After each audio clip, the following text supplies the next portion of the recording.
Então, Juliana Fontan e Daniela Figueiras são dermatologistas da clínica Dona Pele, aqui de Recife, Pernambuco, e eu sou radiologista aqui também. A gente tem uma coisa em comum, que é a paixão pela pele, né? E sobretudo pela cosmiatria. Então, isso ajudou muito a gente se dedicar e estudar, ir atrás e ter um certo pioneirismo, né? Na descoberta desses preenchedores aí, como é no ultrassom, o que é que a gente pode ver, o que é que a gente pode ajudar e o que é que a gente espera do futuro. Então, a gente escolheu esse título baseado na nossa experiência mesmo, dia a dia, né? A gente pensou, poxa, a gente pode passar esse conhecimento que a gente está adquirindo, né? E pode compartilhar isso para ajudar tantas outras pessoas, né? Tanto radiologista quanto dermatologistas que lidam com preenchimentos faciais. Antes de a gente começar mesmo a falar das complicações desses preenchimentos, no caso 1, porque a gente vai, no decorrer da aula, a gente vai falar sempre de casos, né? Então, eu separei de forma didática por casos. O nosso caso 1 não é um caso de complicação em si, mas é um caso do dia a dia. Então, é a paciente que chega para uma primeira consulta, né? E ela deseja preencher as rugas, não está satisfeita com as ruguinhas dela, o lábiozinho dela está murcho, então ela quer dar uma melhorada. E aí, Dani, você acha uma paciente que chega para você, assim, você sempre pede ultrassom? Você consegue liberar seu áudio? Pronto, liberou. Ótimo. Então, quando é uma paciente de primeira vez, que a gente faz toda aquela anamnese e a gente pergunta se ela já fez algum procedimento prévio, a gente faz um exame físico e não palpa nenhum nódulo, então a gente geralmente já faz o procedimento, que a paciente já quer melhorar logo, imediato, e a gente já examinou, já fez esse anamnese. Porém, se é um paciente que ela já fez procedimentos prévios, a gente palpa alguma coisa diferente, né, no exame físico, algum nódulo endurado, aí a gente se resguarda pedindo ultrassom para a gente poder avaliar o que tem naquele rosto. Entendi, excelente, Dani. Gente, né? Aí, então, paciente, muitas vezes a paciente fez já algum procedimento, não sabe dizer o que tem no rosto, na verdade é a maioria dos pacientes, ela não sabe dizer o produto que tem no rosto, sabe o que fez, mas não sabe dizer o que é. Então a gente vai lá como um detetivezinho. Graças a Deus o ultrassom já tem o poder de ajudar a gente em quase todo tipo de preenchedor. Então, por exemplo, esse esqueminha que a gente passou isso nas aulas anteriores, né? A gente passou como a gente reconhece cada preenchedor desse, e no laudo de mapeamento facial vai sempre esse esqueminha. Então, o laudo está escrito o motivo do exame, o transdutor, a resolução que a gente usou, e no final, os achados, e no final esse esqueminha. Então, para cada cor e formato desse daqui do rosto dela desenhado, é o que a gente acha. Então, nessa paciente, em especial, no suco nasogeniano, ela tinha tanto PMMA, que são essas áreas hiperecogênicas ou fracturosas. Então, para quem não é rádio que está assistindo, hiperecogênico é o branco. Então, essas áreas brancas aqui, regulares, que dão esse artefato que a gente chama de sombra acústica posterior. Tá vendo? Embaixo dele a gente não vê nada. Ainda no suco nasogeniano, a gente tem esse depósito aqui preto, né, anecoico, preto no ultrassom, que é o ácido hialurônico. No suco lábio-mentoniano, a mesma coisa, a gente podia ver aqui ainda o depósito de PMMA, com esse sombrão aqui preto, né, ou seja, o que está aqui embaixo do PMMA a gente não vê, mas do lado, ainda... Vamos tomar banho. No lado, ainda na hipoderme, a gente consegue ver. Aqui um videozinho mostrando no lábio dela, tanto no lábio superior quanto no lábio inferior. Vou parar aqui um pouquinho, ó. Então a gente tem a epiderme, que é essa linha branca aqui, né, hiperecogênica. A derme, essa camada mais hipo aqui de baixo. Aqui a gordura superficial do lábio, e tá mal definida porque a gente tem PMMA aqui. Então a gente com o PMMA não define a gordura, não define a musculatura orbicular. Mais na frente eu vou mostrar um lábio normal e a gente vai ver como é diferente, né? E também aqui ela tinha, além do PMMA, ela tinha esse depósitozinho, olha, anecoico de ácido hialurônico. Então, mais uma vez, na tela subcutânea do lábio superior e inferior, ela tinha ácido hialurônico e PMMA. Aqui na região malazigomática, ela tinha um fio. Esse fio, eu estou cortando ele transversal, então eu estou vendo um cilindro cortado assim transversalmente, né? Esse cilindro branquinho aqui com essa tênue sombrazinha preta. Então, é um fio russo, é mais fácil de a gente ver esses fios mais antigos no ultrassom, né? Os fios de PDO são mais difíceis de a gente ver no ultrassom. Aqui também, nessa mesma região, ela tinha o ácido hialurônico, que fica fácil de ver, porque é essa estrutura ovalada aí, anecoica, né, bem preta, salta aos olhos. Então, aqui, mais uma vez, essa fina linha hiperecogênica é a epiderme. Aqui, essa banda mais cinza é a derme. E aqui embaixo é a hipoderme, né, a gordura subcutânea, a gordura superficial dessa região. Então, nessa gordura superficial, ela tinha esse depósito de ácido hialurônico. Quando eu soltar o vídeo, a gente vai perceber que vai passar por aqui umas áreazinhas hiperecogênicas, ó, que dão uma sombra, tá vendo? Uma áreazinha branca, que dá uma sombrinha assim. Também é mais caprichoso para a gente ver, mas aí é hidroxapatita de cálcio. Então, no estudo dinâmico, ela fica mais fácil, porque ela dá esse artefato que ajuda a gente a identificar ela.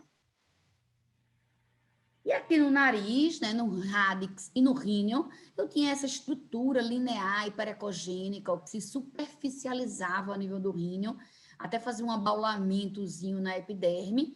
Tá vendo aqui num corte longitudinal e num corte transversal, era como se fosse uma manta que ela tinha aqui no nariz. Eu não consegui identificar isso, ficou como a esclarecer. Então, provavelmente é um polímero, né, seja uma prótese aí que não é usual, esse caso. Essa paciente já tinha passado por médicos e não médicos, já tinha feito várias intervenções no rosto, né? E por dermatologista, otorrino e injetores não médicos, então ela não sabia exatamente o que tinha aí. Ficou a definir, né? Pela hiperecogenicidade, era uma coisa mais sintética mesmo, mas assim, a natureza real dela, eu não consegui fechar o que era.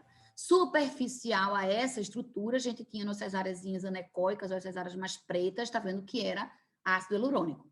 Então, ela tinha no nariz ácido hialurônico, essas bolinhas verdinhas que eu costumo padronizar no meu desenho, né? Não é padronização nacional, é no meu desenho, para sempre eu identificar quando eu pego esse verdinho. Oi, Júlia.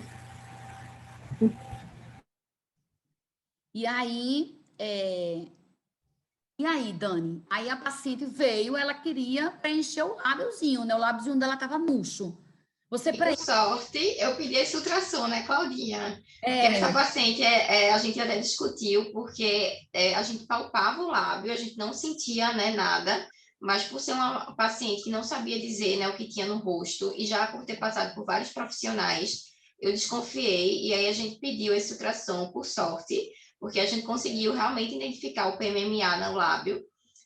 Até essa prótese de nariz que ela negava nunca ter feito cirurgia, depois da gente ter visto ultrassom, ela relatou que tinha feito uma cirurgia prévia com otorrino. Então, ela que queria preencher o lábio, agora por ela conter esse material de PMMA que foi visto no ultrassom, a gente vai conseguir fazer o melhor tratamento para ela, da forma mais segura possível. Tudo mapeado. eu fico feliz quando a gente do ultrassom pode ser tão útil, né? Então, porque quando Demais. o PMMA, aí o ultrassom vai lá confirmar. Mas, de repente, uma coisa que só o ultrassom tem esse poder, eu fico muito feliz com isso. Com certeza. Muito feliz que eu digo assim, com a utilidade do ultrassom. Claro, claro. Bom, vamos entrar agora no objetivo da aula. Então, primeiro é esse mapeamento, que faz parte, né? Então, digamos que a paciente pode fazer o preenchedor dela, a paciente não tinha nada, ou tinha alguma coisa que não contraindicava. Vamos falar um pouquinho das complicações? E, primeiro, eu quero deixar muito claro, durante todo o decorrer da aula, que o que a gente vai falar aqui é um conhecimento em construção, né, nosso e de toda a literatura. Então, o mundo todo estuda esses ácidos hialurônicos, que eu coloquei aqui entre aspas como ácidos hialurônicos novos, porque a gente sabe que o ácido hialurônico in natura, lá o primeiro os ácidos hialurônicos, eles eram muito biocompatíveis, né? A gente dizia até que era nosso próprio ácido hialurônico. Então, não era um produto estranho, né? Era um próprio ácido hialurônico. Então, era totalmente biocompatível, mas era muito fugaz. Ele não se prestava para o lifting, para o levantamento, rejuvenescimento, para o que a gente propõe hoje ao paciente. Então, ele passou desde ser um ácido que era derivado de animais, né, para um ácido que é hoje derivado de fermentação bacteriana. Também, além dessa mudança da coleta desse ácido hialurônico, ele passou, esse ácido, que é de fermentação bacteriana, passou por várias mudanças tecnológicas. As empresas investem muito nisso, né, nessas mudanças reológicas, e a gente da radiologia começou a ter contato com esses nomes todos, né? Reologia, crosslink, reticulação, que para a gente era uma coisa muito, muito distante da radiologia isso. Mas para quem se propõe a fazer ultrassom de preenchedor, a gente tem que estar engajadozinho com esses nomes aí com vocês. Então, o ácido hialurônico, para a gente poder ter o objetivo de lifting, embelezamento, na estruturação, então é um ácido mexido muito na tecnologia nele, né? Na química, na bioquímica, na física, para a gente chegar num componente que não mais é aquele componente in natura, totalmente biocompatível, igual que a gente tem no corpo todo, mas agora é um componente muito mais sintético do que natural. Então, a gente tem que estar atento para essas modificações, né? Porque produtos novos estão surgindo a todo momento. As complicações são muito raras e a gente quer deixar isso claro durante toda a apresentação. Apesar de raras, no mundo todo, as pacientes beneficiadas com ácido hialurônico estão aumentando exponencialmente, né? E continua com essa ascensão disparada, essa curva quase reta. E pela Sociedade Internacional de Cirurgia Plástica Estética, em 2017 foram 8,6 milhões de procedimentos faciais injetáveis no mundo. Desses, 3 milhões eram ácido hialurônico. Então, é muita gente. Então, a complicação que é rara, ela pode se tornar comum no nosso consultório. As complicações, elas podem estar relacionadas à característica do produto, ou seja, a gente já viu esses tipos de produtos novos, né? O que ele traz, né, para ele poder prometer um resultado legal, mas ele traz o quê? Né? Então, a característica desse produto pode ser um dos motivos de complicação. A habilidade e a experiência do profissional injetor também é outro fator muito importante no tipo de complicação. Então, você ter um preparo, ter uma curva de aprendizado, saber aonde você vai injetar e que tipo de produto você vai injetar em qual camada da pele. Então, isso é um fator decisivo quando a gente fala de complicação. E também, e muito importante, a característica do paciente que vai receber esse produto. Né? Então, cada paciente é uma caixinha de Pandora, a gente não sabe aquele sistema imune, como vai reagir de frente a um preenchedor. Então, a gente vai tentar mostrar aqui, né, toda a experiência pessoal das meninas, que são grandes injetoras, sempre com dados respaldados de literatura. Né? E para isso, quando a gente diz que as complicações são raras, elas são raras de verdade, na literatura variam de 0,06% a 0,5%. No último trabalho de complicações tardias, ele trouxe para a gente que essas complicações tardias alcançando 1%, né, já é muito maior do que o que a gente tinha antes, mas ainda continua sendo um percentual muito pequeno. Essas complicações, elas são subnotificadas, né, e aqui eu pergunto aos dermatos que estão ouvindo, quantas vezes a gente notifica, né, um nódulo tardio, um edema, é facilmente tratado ali no consultório, quantas dessas complicações são subnotificadas, né? E um fator importante para a gente lidar com elas e entender é a carência dos estudos histopatológicos. Então, não é todo paciente que está ali proposto a ter uma melhoria na estética facial que vai autorizar a fazer uma biópsia para um melhor entendimento daquela complicação. As complicações têm várias classificações na literatura, né? A gente optou em discorrer toda a aula dividida nessas classificações do Consenso da América Latina de 2017, e que é uma classificação do temporal, né, imediata, precoce e tardia, que é a mais usada que a gente vê aí nos congressos daqui do Brasil e de fora, e no dia a dia. Mas tem que deixar sempre em alerta que ainda há muitas dúvidas. Então, a gente precisa estar junto, a rádio da Dermato, nesse entendimento, e esclarecendo essas dúvidas, né, de portas abertas para o futuro, que vai vir mais aí, mais esclarecedor. Então, esse é o consenso do painel de especialistas da América Latina, inclusive tem da dermatologia brasileira, né, isso nos traz muito orgulho, e a gente vai basear nossos casos e as discussões nesse consenso. Então, como eu falei, o consenso divide em temporal, né, essas complicações, e vamos começar pelas complicações imediatas. Essa é uma tabela do próprio consenso, e eu trouxe para a gente ir se familiarizando. Esse consenso, inclusive, tem ele em português, ele é acessível, todo mundo tem acesso a ele, é extraordinário, né? Uma leitura obrigatória que vai nortear, não é a verdade 100%, mas ela vai nortear na condução, no entendimento e na condução das complicações. Então, ela passa pelas complicações vasculares imediatas, né? Ou seja, injetou, apareceu a complicação. As complicações vasculares muito temida, que é a cegueira, ou a complicação de necrose nos outros locais da face, né? Então, ele descreve a complicação e ele traz uma proposta de tratamento, né? A reação alérgica, o hematoma, a equimose, parestesias, a sobrecorreção. Então, isso são complicações imediatas. E aqui o papel do ultrassom ainda é muito duvidoso, né? A gente não tem um papel ainda muito estabelecido. Vamos pegar uma dessas complicações como exemplo e vamos trouxe a paciente aqui para a gente. Então, a profissional injetou, né, esses são todos casos de literatura, por isso que não tem o consentimento informado da paciente aqui expresso, são todos casos desses trabalhos que estão aí na literatura, acessível a todo mundo que for procurar. Então, Julie, esses são casos mais tardios que eu coloquei aqui de complicação, né? Mas eu coloquei com a intenção de dar mais um impacto. Então, injetou e o paciente fez uma isquemia. Como você reconhece? Qual a sua conduta? Precisa do ultrassom para isso? Então, assim, a isquemia, a oclusão, a isquemia será quando a gente inadvertidamente injetar o ácido hialurônico intra-arterial ou uma grande quantidade de ácido hialurônico, uma quantidade que você possa comprimir um vaso. Poderia também ali gerar um quadro de oclusão arterial, mas mais provável é uma introdução do gel de ácido hialurônico dentro do vaso e ele vai dar uma oclusão. O primeiro sinal que o médico injetor tem que estar bastante atento para a isquemia é o branqueamento da região. Então, imediatamente ocorre um branqueamento da área que está sendo tratada. Só que esse branqueamento, ele é sutil, muitas vezes fugaz, dura às vezes alguns segundos. Então pode, muitas vezes o injetor está ali injetando, aí tem um acompanhante conversando e você não dá tanta atenção àquele branqueamento fugaz e você pode perder ali a chance de diagnosticar bem precocezinho.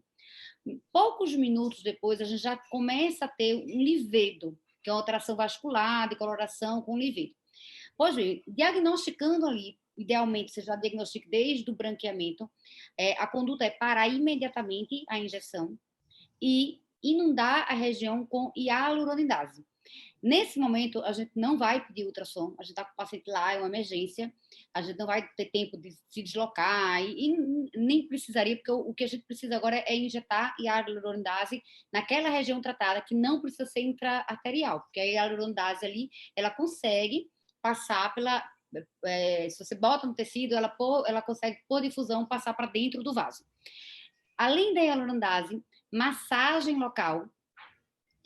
Se você tiver na clínica, é bom que tenha, você pode dar 2 comprimidos de AS para o paciente, e calor local, que esse calor local a gente pode fazer ou com água, se tiver um micro-ondas na clínica, esquenta a água, faz compressa com água morna, ou um secador de cabelo no quente. Então é isso. Então, o mais importante para a injeção, hialuronidase, massagem. Comprimido de aspirina, calor local. E você vai fazer isso e você vai ficar observando aquela paciente e repetir, se necessário, a cada 1 hora essa hialuronidase. Então, a resposta para a sua pergunta, se a gente pede ultrassom nessa hora, a minha resposta, se a gente tivesse ultrassom na nossa clínica, até poderia ajudar, né? Talvez para ver se o ácido hialurônico está ali comprimindo o vaso, poderia ajudar, mas não é uma rotina pedir, não. Ótimo, Júlia, exatamente, né? O ultrassom, nessa hora imediata, ele não se presta muito a isso, né? Agora, você fica acompanhando a paciente, né, de hora em hora, mas você pode, ela não pode melhorar, assim, ela pode continuar isso se perpetuar por um dia, e talvez aí nessa segunda etapa, né, a gente vai falar mais na frente, entre a câmara hiperbárica e até... É importante ter isso, né? Porque os consensos, eles colocam câmara hiperbárica, a maioria fala também, mas não é nesse momento inicial, né? Nesse momento, se você detectou precoce, você ali, com certeza, você vai ter uma evolução excelente. O paciente não vai evoluir para necrose. Você resolveu aqui, na hora já. Não vai evoluir para necrose. Esses casos que a gente vê aí da foto que você colocou do artigo, provavelmente são casos não diagnosticados na hora, muitas vezes até por um não médico. Porque eu estou dizendo por não médico, porque o paciente depois liga dizendo tá doendo, tá diferente, tá manchado, manda foto para o médico, vai lá para o médico não médico, e o não médico não sabe diagnosticar que aquilo ali é um livedo, é um sinal de oclusão. Ah, é hematoma, é normal, você fez procedimento com agulha, é normal ter hematoma, e bota gelo, aí o gelo faz uma vasoconstricção, ainda piora a situação, né? Ou então, em alguns casos, eles fazem também uma oclusão, por exemplo, faz uma rinomodelação e bota um curativo oclusivo no nariz, para o paciente não mexer no nariz, aí fica aquela oclusão arterial sendo escondido pelo curativo. Então, quando você vai ver dias após, é que tem aquele quadro que você botou no artigo de necrose.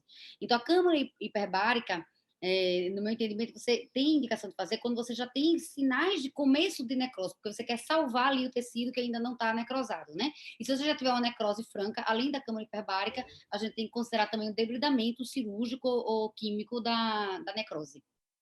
Ótimo, Júlia. Então, o segredo é ficar atento e diagnosticar logo, né? E se nos casos que se perpetuarem, a gente pode fazer ultrassom guiado para ajudar para a gente reaplicar a hialuronidase, né? Naqueles casos que não se resolverem assim, precocemente. Porque até otimiza a dose da hialuronidase, né? Que vai ser usada. Isso. Esse artigo é muito interessante porque ele fala das doses, né? Esse de Lorenzi, ele tem vários artigos muito interessantes de complicações, né? Esse Claudinho do ácido hialurônico. Isso mesmo. São excelentes os artigos dele. E aí ele fala até nas doses que você usa, dependendo da área anatômica da face. Mas, assim, uma regra você inunda a região, faz pelo menos 500 unidades. Então, na nossa hialuronidase, que a gente tem geralmente disponível no Brasil, que é manipulada, você poderia fazer 1 ml da hialuronidase, daria mais ou menos isso, uns 500 unidades, e você repete a cada hora, se precisar, né? Se não tiver resolvido. Ótimo. Outro sinal que eu não falei foi o sinal da compressão digital, né? Para você ver o retorno, que esse é importante também. Você tem um atraso na reperfusão quando você tem uma área de isquemia também.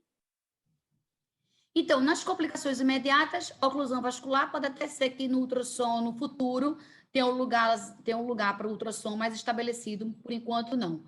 Outra complicação imediata é uma sobrecorreção, né? Na verdade, você está lá injetando, viu que tem produto a mais, você vai tratar, não vai precisar do ultrassom nessa hora aí, que é você mesmo que está injetando. Assim como uma parestesia, injetou a paciente, sentiu algum tipo de parestesia, de forma imediata se trata e se resolve sem maiores problemas, não precisa do ultrassom. Né? Vamos agora andar para a complicação precoce, que é de 24 horas a 30 dias. Então, a mesma coisa, a tabelinha desse artigo, onde ele traz as complicações vasculares, essa aqui passou das 24 horas, né, continua ainda com risco de necrose, né? Então, ele preconiza sempre a hialuronidase, o ultrassom serve aqui, como a gente já falou, para guiar. Outra complicação precoce que o ultrassom pode ajudar é no efeito Tyndall, e ainda na parestesia, né? A gente localiza o depósito de ácido hialurônico que está próximo, comprimindo o nervo, né? Nas irregularidades, como sobrecorreção, infiltração e formação de nódulos. Para a formação de nódulos, ele traz um algoritmo, né? Porque realmente é muito esclarecedor esse algoritmo, a gente fica, às vezes, muito perdido no nódulo precoce ou tardio, e aqui ele sempre traz o algoritmo de nódulo, muito legal. Então, ele divide em nódulos inflamatórios e não inflamatórios. Os nódulos inflamatórios com e sem infecção. Então, com infecção é o abscesso. Então, você palpa na maioria das vezes, dá para sentir a flutuação, com tratamento específico. A reação de corpo estranho, você não tem a flutuação do abscesso, né? Nos nódulos não inflamatórios, podem ser a reação ao corpo estranho ou o acúmulo do produto. Só um parêntese aqui para a gente falar, porque ele sempre traz reação ao corpo estranho, e é o granuloma, né? Mas se prega que a gente não deve falar esse termo granuloma, a gente deve deixar esse termo guardadozinho para um diagnóstico histopatológico, mas entre nós, a gente fala, é um granuloma não inflamado, é um granuloma inflamado, então a gente consegue dialogar muito facilmente com esse termo, mas é recomendado que a gente se refira a ele como reação de corpo estranho.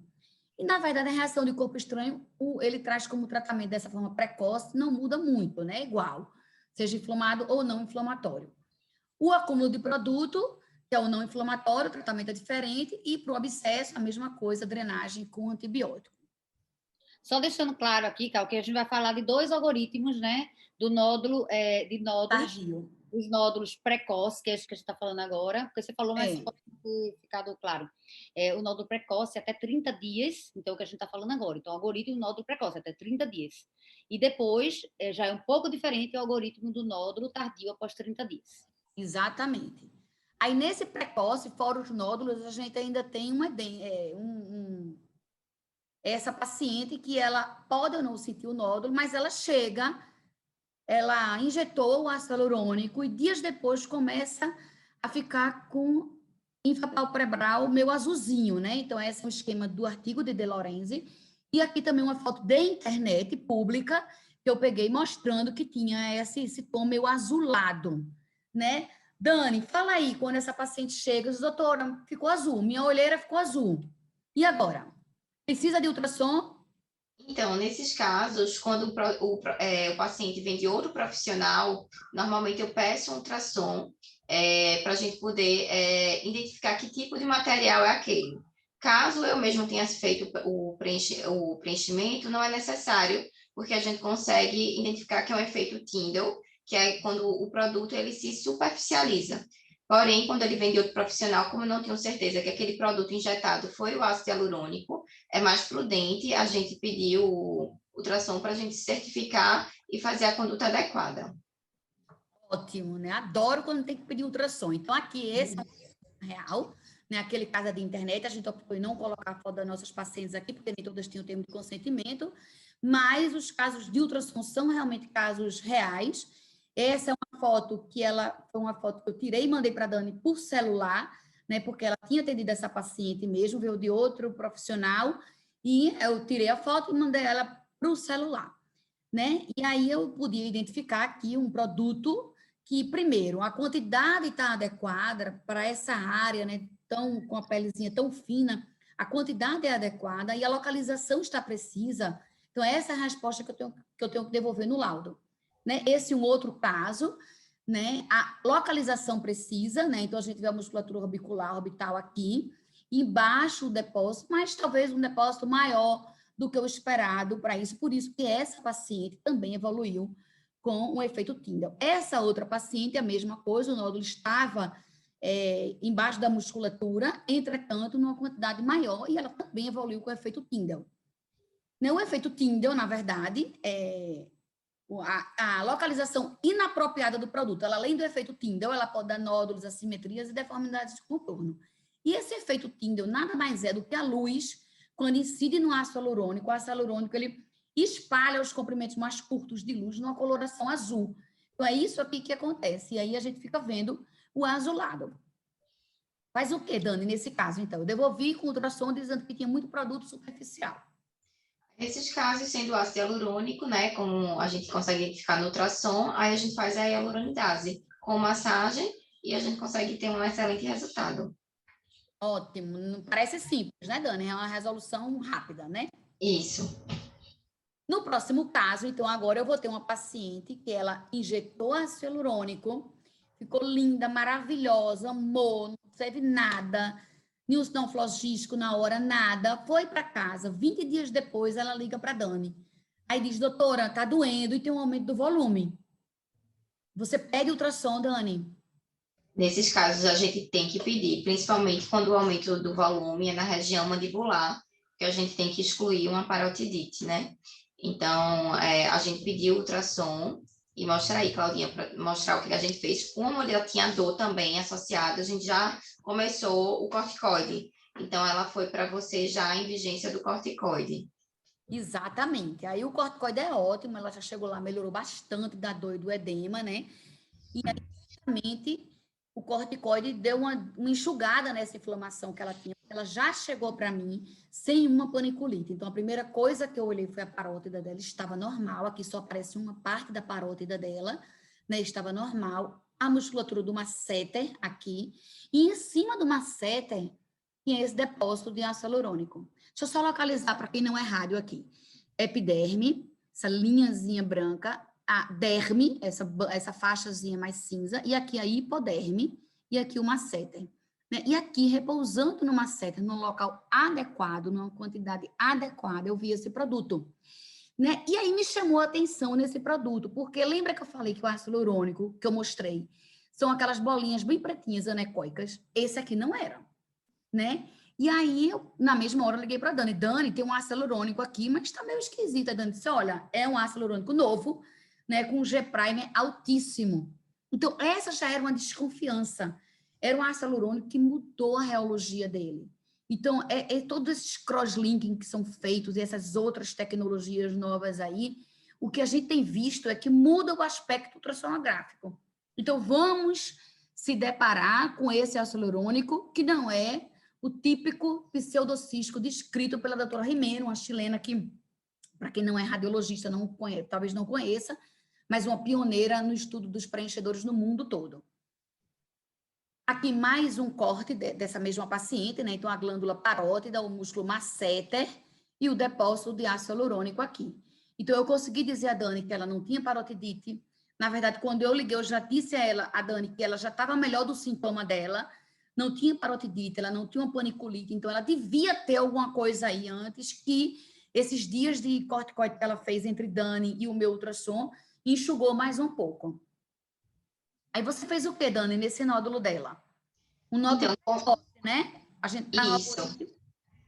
Aí a gente começou o corticoide, só que quando a gente desmamava o corticoide, ela voltava a ter dor e aumento de volume. Então, já acabou se transformando também num nódulo tardio. E aí a gente acabou tendo que aplicar a hialuronidase nos locais, por ser um produto de maior G-Prime, a gente teve um pouco mais de dificuldade de tirar o produto. Então, a gente teve que fazer 3 sessões com intervalo de 3 dias, mais ou menos, entre uma sessão e outra. E a cada sessão a paciente já vinha evoluindo com melhora dos sintomas, né, e do volume local. A gente sabe que a hialuronidase, além de ter o efeito de retirar o produto, ela tem uma ação anti-inflamatória, então ela ajuda também na questão dos sintomas, da permeabilidade vascular. E aí ela evoluiu com resolução total do caso. E a gente também fez um curso de antibiótico prévio, só para realmente não estar nem no protocolo de nódulo precoce, tá? Vai aparecendo nódulo tardio, mas a gente também fez para resguardar uma possível infecção. Exatamente, e a vida real é assim, né, Dani? A gente pega ela no algoritmo de nódulo precoce e aí no acompanhamento ela já pula para o algoritmo lá de nódulo tardio, porque na verdade não é o nódulo que pulou, né? Ele é um nódulo precoce precocemente. Mas só que as medidas padronizadas não foram suficientes para ela. E aí a gente progrediu para um tratamento mais agressivo, né? Mas ela estava aqui no nódulo inflamatório, seria uma reação de corpo estranho, porque ela não era abscesso, né? Não tinha flutuação, nada disso. Era inflamatório porque a paciente sentia dor e tinha edema. E aí, o tratamento. Maravilha. Agora, vamos para uma paciente que ela veio para o dermatologista, ela foi tratada por outro profissional injetor, mas chegou no dermatologista com nódulos dolorosos na face e um aumento do volume na parótida. Né? Esse, mais uma vez, dos artigos de De Lorenzi, que a gente super recomenda a leitura, muito bom, né? E ele traz essa paciente nesse esqueminha que ele traz aí, são abscessos. E tem de literatura, de internet, que diga aberta, pública, esse caso de abscessos por ácido hialurônico, né? Está aqui exposto porque está na internet, é pública essa foto. E aí, precisa do ultrassom? Aí, com certeza, a gente precisa fazer um ultrassom, né? Primeiro, para observar o tamanho dessa lesão. Às vezes, não é nem tão característico o abscesso como estava na foto que você mostrou. Então, para diagnosticar até a coleção do abscesso, você me dá essa resposta, isso aqui é uma coleção, provavelmente um abscesso. A localização, né, para a gente fazer a melhor medida. E nesses casos, não, vamos mostrar logo o ultrassom, depois a gente faz a conduta, né? Então, aí vai para o ultrassom, né? Aí no ultrassom a gente descobriu o quê? Que tinha coleções, né? Tanto no ramo mandibular, o masseter está aqui embaixo, tá vendo? Então tinha essas coleções e tinha coleções intraparotídeas. Então ela tinha abscesso dentro da parótida, né? Uma masseter parótida aqui em cima e essa coleção com aumento da vascularização a Doppler. E aqui eu quero ressaltar mais uma coisa. Ultrassom dermatológico, cosmiatria ou não, 100% eu preciso do Doppler. Então, assim, eu vou usar o Doppler sempre. Não existe ultrassom dermatológico sem Doppler, né? Então, o pedido correto é que venha com Doppler, ultrassom de tal localização com Doppler colorido. Esse é o pedido correto. E é obrigatório do Doppler. E aí a gente vai estudar para saber, inclusive, se era coleção, se isso aí é sólido, né? Ou se isso é realmente fleimão ou coleção líquida. O Doppler é fundamental e ainda ajuda nessa inflamação difusa que tinha nessa parótida. Aqui uma outra paciente com um caso muito semelhante, só que aqui o abscesso começou, o abscesso, ela foi tratada, já chegou para mim pro ultrassom, o profissional injetor tinha já passado 2 ciclos de antibiótico e ela não viu uma melhora satisfatória. Ela achou que, inclusive, era uma espinha e a própria paciente resolveu fazer a expressão. E nesse trauma manual formou-se essas fístulas arteriovenosas. Então, ela tinha, além da expulsão do material, um abscesso infectado e ainda essa complicação dessa fístula arteriovenosa traumática. Para o abscesso, a conduta, Júlia, para o abscesso você faz o quê? Chegou esse paciente, não foi você que injetou e está lá, cheio de abscesso. Pronto, primeiro pedir ultrassom, como a gente falou, né? Mas assim, um abscesso, a gente está falando agora de um abscesso precoce, né? Antes de 30 dias.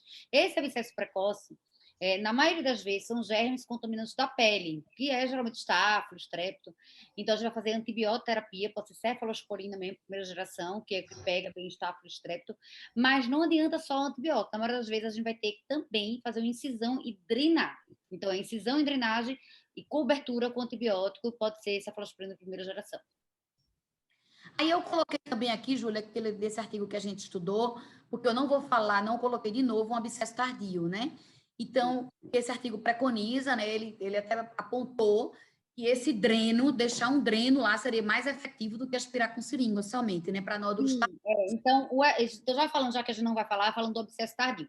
Um abscesso tardio, a gente já pensa, não pensa mais já em estáfilo, estrepto, já vai pensar em micobacteriose, um biofilme formando, bactérias de biofilme formando um abscesso pode ser também. Então, aí o antibiótico já tem que ser de amplo espectro. Né? Geralmente, doxiciclina, claritromicina, a associação dos dois, doxiclarito, e também vai precisar de incisão e drenagem. Então, até nesse artigo ele fala que a aspiração do líquido é menos eficaz do que você fazer incisão e drenagem. E o ideal, nesses casos mais crônicos, né, acima de 30 dias, é que você deixe um dreno na face do paciente também. Incisão, drenagem, dreno e cobertura de antibiótico. Ótimo, maravilha. Então, reação precoce, oclusão vascular, pode ser que o ultrassom sirva como um guia. Nas atrações de cor, o ultrassom ajuda no efeito Tinder, localizando o produto. Na sobrecorreção, a mesma coisa, localiza o produto. Nos nódulos, abscesso, produto, reação ao corpo estranho, inflamatório ou não, o ultrassom é maravilhoso, porque a gente consegue muito bem separar essas 3 esferas aqui. A parestesia, a mesma coisa, e a celulite também. O ultrassom ajuda muito. Então, o que o ultrassom não ajuda em reação imediata, não é necessário em reação imediata, na verdade, na reação precoce ele já vai tomando um fôlego e já vai se impondo pela sua importância. Vamos agora para as complicações tardias, né? Então, de complicação tardia, aí a gente já tem a ultrassom vascular, que não é mais a isquemia, né? Ultrassons de cor, cicatriz, isso aqui não tem papel ultrassom, mas o ultrassom vai ganhar um papel importante nas irregularidades, seja na formação de nódulos ou nos edemas, na primeira ocorrência ou no edema persistente. E, mais uma vez, ele traz esse algoritmo de nódulo tardio. Então, existe esse algoritmo desse painel de 2017, onde ele trata de nódulo inflamatório e não inflamatório, os inflamatórios com essa infecção, e aqui ele traz abscesso, o biofilme, né, como o Júlio falou, né, o biofilme são bactérias, né, o biofilme existe na natureza em todo canto, né, são capuzes de bactérias, elas mesmas se protegem contra o antibiótico, né? São bactérias de crescimento muitíssimo lento e bactérias geralmente atípicas, né? Se for fazer uma punção para uma cultura, ela geralmente não cresce na cultura habitual, precisa de um PCR, umas colorações específicas, então, todo um guideline para a gente entender biofilme. O biofilme ele pode ser expresso com abscesso flutuante ou não, ou ele pode ser igual a um nódulo de granuloma, um corpo estranho. Então, eu acho que por isso é importante a gente definir o que é esse nódulo. É um abscesso é um corpo estranho, ou sem biofilme ali associado, ou se é um nódulo não inflamatório, com um corpo estranho também, ou um acúmulo do produto. Então, para os nódulos inflamatórios, nesse guideline, o tratamento é muito semelhante, né? E para os nódulos não inflamatórios, ele separa bem aqui a reação do corpo estranho do acúmulo de produto com hialuronidase apenas. Esse é o guideline desse consenso da latino-americano que eu falei para vocês, que a gente está seguindo ele de uma forma mais didática nessa apresentação, mas no ano passado saiu esse outro painel, né, por autores até semelhantes, onde ele traz esses 2 guidelines mais enxutos e que a gente vai falar também um pouquinho sobre eles, porque é bem legal esse artigo aí, vale muito a pena também. Vamos falar com os casos. Agora a gente vai ter um paciente, né, que injetou o ácido hialurônico, né, de antecedente tinha uma aplicação de ácido hialurônico alguns meses atrás, se vacinou contra o coronavírus e evoluiu com edema. E chegou dizendo, olha, doutora, eu já tive esse edema antes, quando eu tive sinusite, né? Na verdade, essa história tem uma parte que não é verdadeira, que é a parte da vacina do coronavírus, né? A gente floriu essa história com essa vacina para lembrar de falar a vocês que a vacina do coronavírus, como qualquer outra vacina, pode realmente dar esse edema intermitente, né? E que ela não é para a gente dar, não é para gente, é para a gente tentar transmitir 100% de segurança ao paciente que tem preenchedor, que se vacine sim, pelo amor de Deus, se vacine contra esse coronavírus, não vai ser um edemazinho intermitente, possivelmente aconteça, que vai impedir a vacinação. Mas, enfim, o que eu quero dizer é bastante raro, né, Cal? Então, os edemas raro. vacinação é 0,2% a incidência. Então, é muito raro.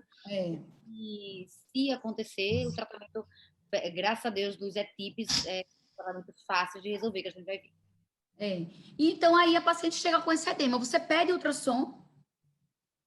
Com certeza. A gente, uma coisa que tem que ficar na cabeça é que toda reação tardia, depois de 30 dias, a gente precisa pedir ultrassom justamente para excluir um nódulo.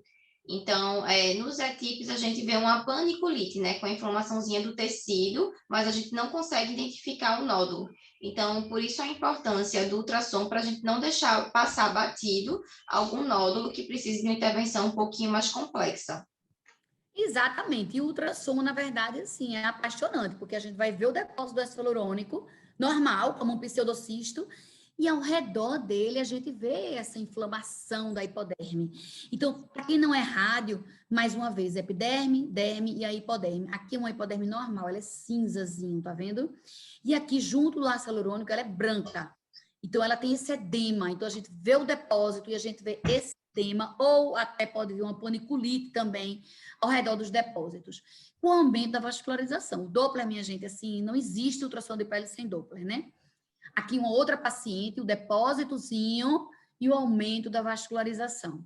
Então, não deixa muita dúvida, né? Um edema tardio intermitente persistente, descrito por um grupo de brasileiras em 2017, né? É um edema tardio, intermitente, ele vem e volta, localizado no sítio onde tem o preenchedor e desencadeado por algum gatilho, descritos aqui nesse artigo, como infecções respiratórias, sinusite, vacinação, desde 2017, então não é agora do coronavírus, tratamentos odontológicos, trauma facial direto, né? E o ultrassom vai mostrar exatamente o depósito com aumento da congenicidade da gordurinha ao redor, sem nódulo ou coleção. Né? O artigo traz uma reação imunomediada, por quê?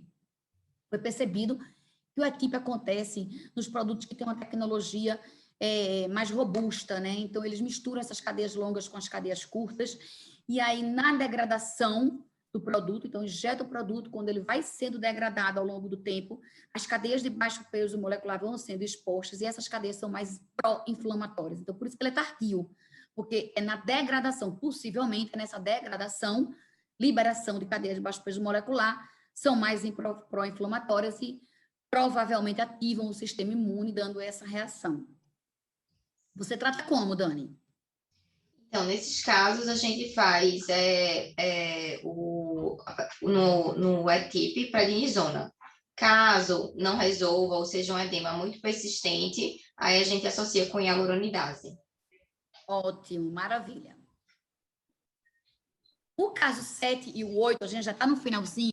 O caso 7 e 8, a história é idêntica. O paciente preencheu e depois dos 30 dias, 2 meses, 3 meses, evoluiu com um nódulozinho. Estou palpando esse nódulo aqui, né? Não tem nenhuma inflamação, não tem dor, ela só palpa um nódulo. Aí você pede ultrassom, Dani? Sim, aí a gente vai pedir justamente por ser o fato de ser um nódulo tardio, para a gente poder excluir um biofilme, algo que passe aí batido, se a gente não tiver o exame de imagem.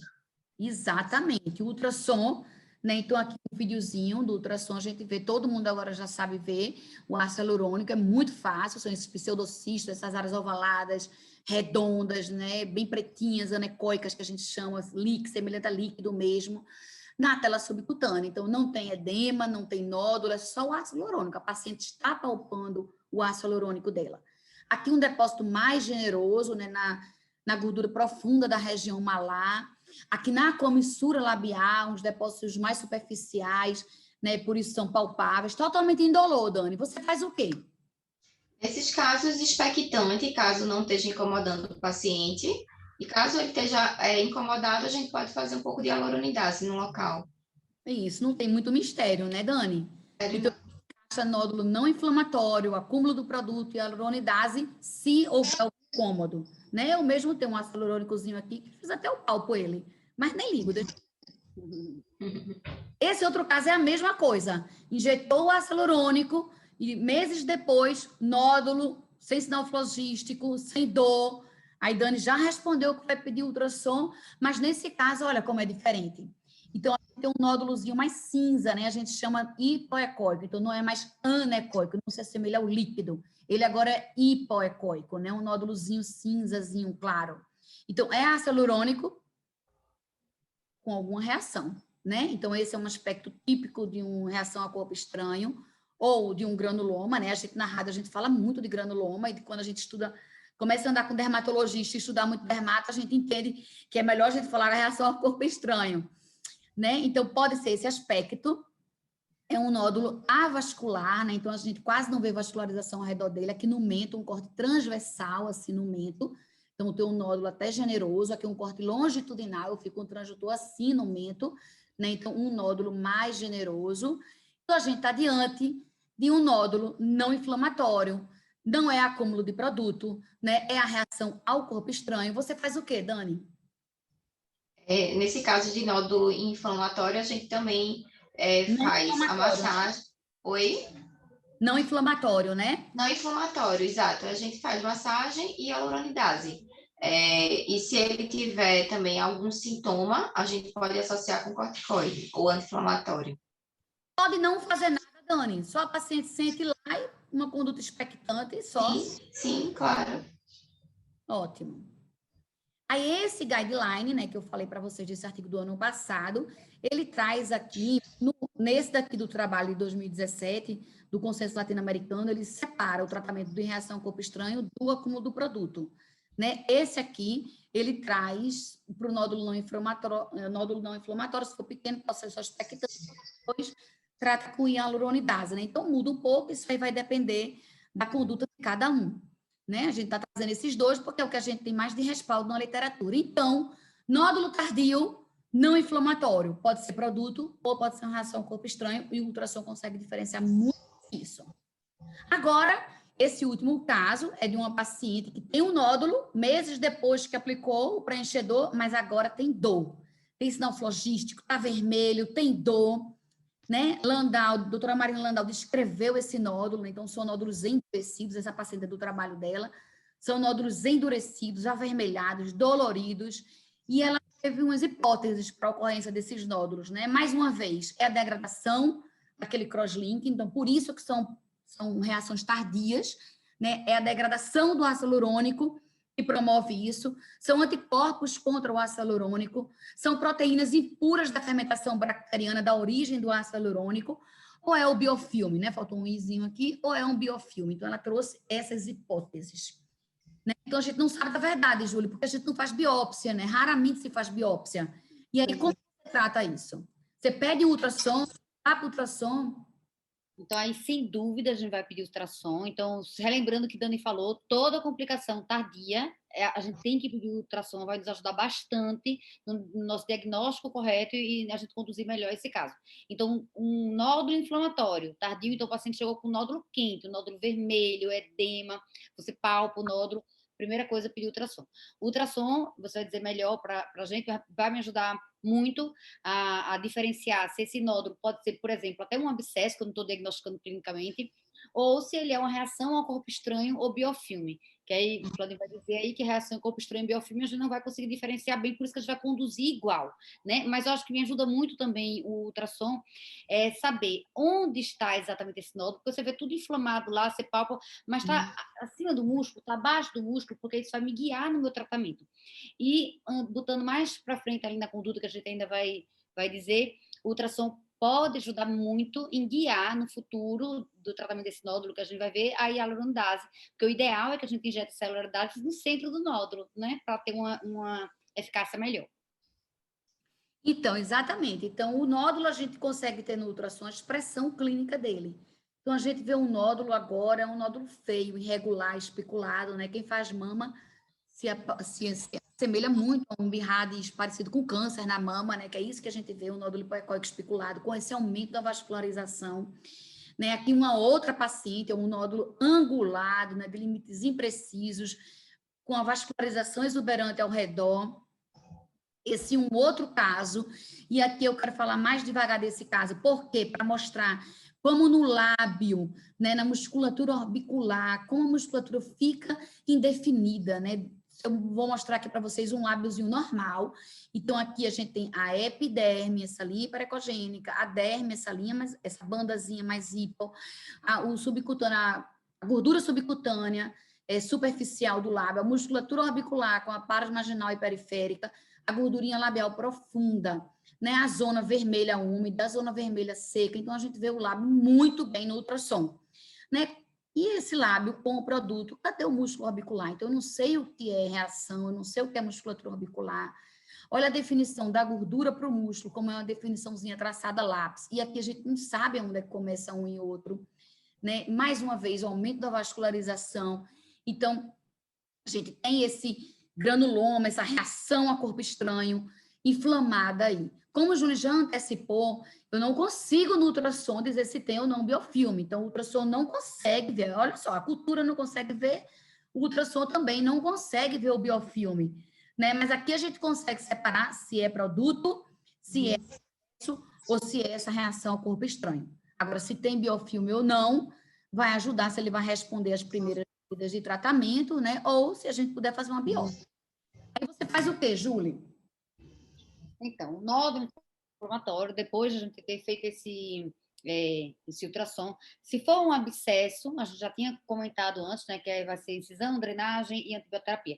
Não é um abscesso, pode ser duas coisas. Ou a reação ao corpo estranho, ou biofilme, a gente não vai ter como diferenciar. O ideal mesmo seria fazer biópsia. Ideal mesmo, biópsia guiada por ultrassom, para a gente ser mais certeiro nessa biópsia, e mandar o tecido para a cultura. Porque a gente ia guiar nosso antibioterapia pelo antibiograma. Mas, na prática, isso é muito difícil, que é o paciente que a gente está que é o paciente estética, né? Que não quer receber uma biópsia na face. Então, seria o ideal, mas na prática, o que a gente faz mais é ter um nódulo inflamatório. A gente poderia fazer biópsia, mas talvez não faça aí no início. A gente vai fazer, primeiro de tudo, é antibiótico. Então, é cobrir esse paciente com antibiótico. Então, nada de já começar com hialurondase, porque a hialurondase ali na infecção, ela pode até difundir a infecção para os tecidos vizinhos, né, para outras áreas. Então, primeiro é cobertura de antibiótico. Depois que você está com uma semana ou duas de antibiótico, aí você vai botar a hialurondase. Porque a hialurondase aí vai ajudar, mesmo que seja um biofilme, o ácido hialurônico, ele protege mais ainda essas bactérias do biofilme, que elas já têm uma capa protetora, elas se usam também do ácido hialurônico para fugir da antibioterapia. Então, se você quebra o ácido hialurônico, vai ajudar para o seu antibiótico agir melhor, né? Então, a gente usa... Desculpa.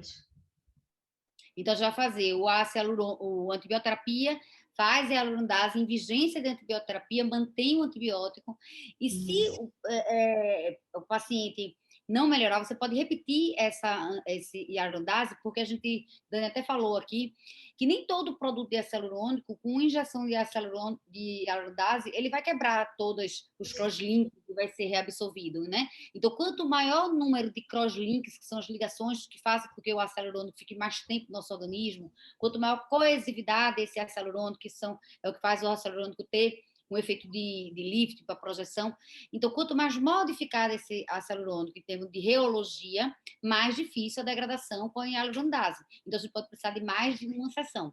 E tudo isso em vigência de antibiótico. Aqui, a gente pode ou não associar um corticoide oral. Então, corticoide oral, se for biofilme, ele vai ajudar mais sintomaticamente falando, mas se for reação de corpo estranho, ele vai ser mais útil até. Então, você pode, desde o começo, com antibióticos, já começar um corticoide sistêmico. Depois de uma semana, faz a hialurondase. E casos resistentes, a gente pode fazer também infiltração intralesional de corticoide e de 5-fluoracil. Mas a gente deixaria essa etapa para casos realmente resistentes. Tu falou aí, Júlia, eu nem passei assim nosso fluxograma, né? Eu tenho esse fluxograma desse consenso latino-americano, tem esse aqui também do trabalho do ano passado, né? E aí, como a proposta da nossa conversa aqui de nós três era mostrar o que é que a literatura traz e respalda a gente do ultrassom e vocês, como médicas ativas aí no tratamento, né? Então, assim, a gente pega esse respaldo da literatura e traz para a nossa prática. E na nossa prática, as meninas têm esse organograma aí delas mesmo, né? Baseado praticamente nesses dois trabalhos, nesse e nesse aqui do latino-americano. E aí a gente se cria regionalmente esse organograma que Júlia estava falando dele aí. E é isso aí. A gente precisa de literatura, né? Para colocar em prática e a decisão ser tomada caso a caso. Isso, e aí a importância também, né, Claudinha, do ultrassom, principalmente nessa última etapa do corticoide intralesional e o 5-FU, porque assim, o nosso medo principal de fazer corticoide intralesional é de uma atrofia dérmica, mas a gente com ultrassom guiado, fazendo justamente na local do nódulo, a gente vai evitar essa atrofia cutânea, né, e nosso medo de deixar alguma sequela para o paciente. Então, nesses casos refratários, mais uma vez, o ultrassom agindo como aliado aí para a gente, nessa infiltração. Adoro, viu? Adoro. Então, é isso, né? De forma muito resumida, as reações tardias, elas se resumem a wet tip e a nódulos, os nódulos inflamatórios e não inflamatórios, os nódulos não inflamatórios, reação ao corpo estranho ao acúmulo de produto, os inflamatórios, infecciosos e não infecciosos, sendo reação ao corpo estranho, abscesso ou biofilme. Né? E aí, para deixar um resuminho, para facilitar um pouco mais a vida de todo mundo, né? Assim, para consolidar mais essa informação, na reação imediata, ou seja, na hora, se não tiver o ultrassom no consultório ali, não, realmente o ultrassom não tem sentido, né? Tirar o paciente do consultório para tentar uma ajuda. Na reação, na complicação recente, né? Ou seja, menor do que 30 dias, aí o ultrassom ajuda muito, né? No tindo, a gente vê o material. No nódulos, a gente tem sobrecorreção, paniculite, os nódulos infecciosos, né, ou só reação a corpo estranho. E nas complicações tardias também, o ultrassom aqui, ele é quase que mandatório, e a gente vai distinguir muito bem o equipe dos nódulos tardios, sejam eles o produto, o abscesso, né, o biofilme, né, o nódulo infeccioso, a reação ao corpo estranho, inflamatória ou não, a reação ao corpo estranho, inflamatória não infecciosa, ou a reação ao corpo estranho sem inflamação. Então, esse, na verdade, é um resuminho do que a gente tentou trazer hoje, né? Os artigos que a gente se embasou, a maioria deles está aqui, mas a literatura tem muita coisa boa. Quem quiser no privado, aqui é o contato da gente para a gente poder repassar esses artigos, né? Foi muito artigo bom que a gente tirou da literatura, né? Muito feliz de poder estar aqui. Dani, Júlia, muito obrigada, né? Eu acho que muito engrandecedor para nós três, né? Nesse mês, a gente preparando essa aula, né? E poder estar aqui com todo mundo.